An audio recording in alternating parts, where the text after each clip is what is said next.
اس کا چہرہ بالکل زخمی تھا، گردن پر اسٹرینگولیشن کے نشان تھے، اس کے کپڑے گندے اور پھٹے ہوئے تھے۔ جب اس لاش کو نکالا گیا تو سب سے پہلے رونے والے وہ لوگ تھے جو اس ٹائم کرائم سین پر موجود تھے۔ As a father, I know it hurts so much, but at the moment we need to continue our story. So let's get back to the topic.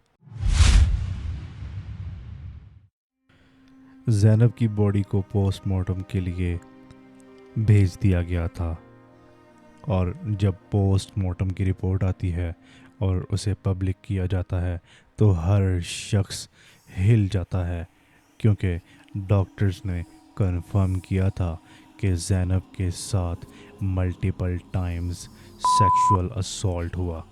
اس کے پرائیویٹ پارٹس پہ severe injuries تھی، اس کا گلا گھونٹ کر اسے مارا گیا تھا، اس کی باڈی پر کافی زیادہ اسٹرگل کے نشان تھے۔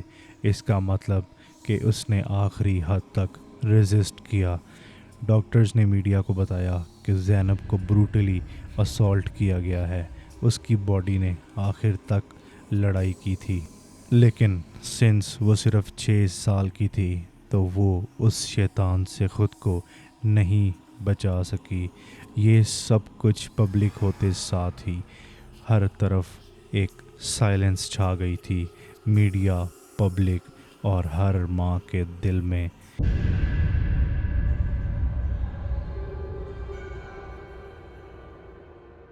فائنلی 10 جنوری کو زینب کا جنازہ اٹھایا جاتا ہے۔ قصور کی سڑکوں پر لاکھوں لوگ نکل آتے ہیں، لوگوں کے ہاتھ میں جسٹس فار زینب کے کارڈز اور چارٹس تھے۔ اس کے والد محمد امین جو عمرہ سے واپس آئے تھے اپنی بیٹی کا کفن اٹھاتے ہیں، اور زینب کی ماں پبلک میں بے ہوش ہو جاتی ہے۔ لوگ رونے لگ جاتے ہیں، کیمراز بند کر دیے جاتے ہیں، لیکن صرف ایک درد ہے جو باقی رہتا ہے۔ ایک معصوم جسے بچپن میں درد سمجھ ہی نہیں آنا چاہیے تھا، اس کو موت سے پہلے ہر درد دیا جا چکا تھا۔ قصور کی سڑکیں جل رہی تھی، عوام کا غصہ بہت زیادہ بڑھ رہا تھا۔ پبلک کا غصہ اتنا انٹینس تھا کہ لوگوں نے پولیس اسٹیشنز پر پتھر برسانے شروع کر دیے، روڈز کو بلاک کر دیا گیا، اور کچھ لوگ پولیس کے اوپر فائرنگ بھی کرنا شروع ہو گئے، جس میں 2 پروٹیسٹرز کی ڈیتھ ہو گئی۔ لوگوں کا کہنا تھا یہ پہلا بچہ نہیں ہے، یہاں پہلے بھی ایسے کیسز ہوئے ہیں، اب ہم چپ نہیں رہیں گے، اور یہ بات سچ تھی۔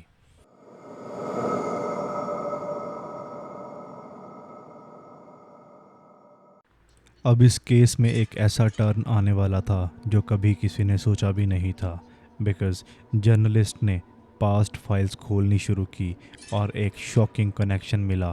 2015 میں قصور میں 280 سے زیادہ بچوں کے ساتھ سیکشول ابیوز ہوا تھا، ان کی ویڈیوز بنائی گئی تھی، انہیں بلیک میل کیا گیا تھا، اور یہ سب کافی ٹائم تک چھپایا بھی گیا تھا، اور زینب کا کیس اسی چین کا ایک اور حصہ لگ رہا تھا۔ کیا قصور کسی پیڈوفائل ریکٹ کا سینٹر بن گیا ہے؟ کیا کوئی گینگ ہے جو یہ سب کچھ کر رہا ہے؟ زینب کا کیس پرانے سارے راز کھول کر جانے والا تھا۔ میڈیا نے پورا فوکس اس پوائنٹ پر ڈال دیا کہ یہ صرف ایک لاش نہیں، یہ سسٹم کا فیلئر ہے، اور پچھلے تمام کیسز کو اس کیس کے ساتھ جوڑ دیا گیا۔ زینب کی باڈی سے ڈی این اے سیمپلز کلیکٹ کیے گئے۔ پنجاب فورینزک سائنس ایجنسی نے اس ڈی این اے کو پہلے کے 8 سملر کیسز سے میچ کیا، اور اس کا رزلٹ آیا کہ ایک ہی شخص نے ان 8 کے ساتھ یہ سب کچھ کیا تھا۔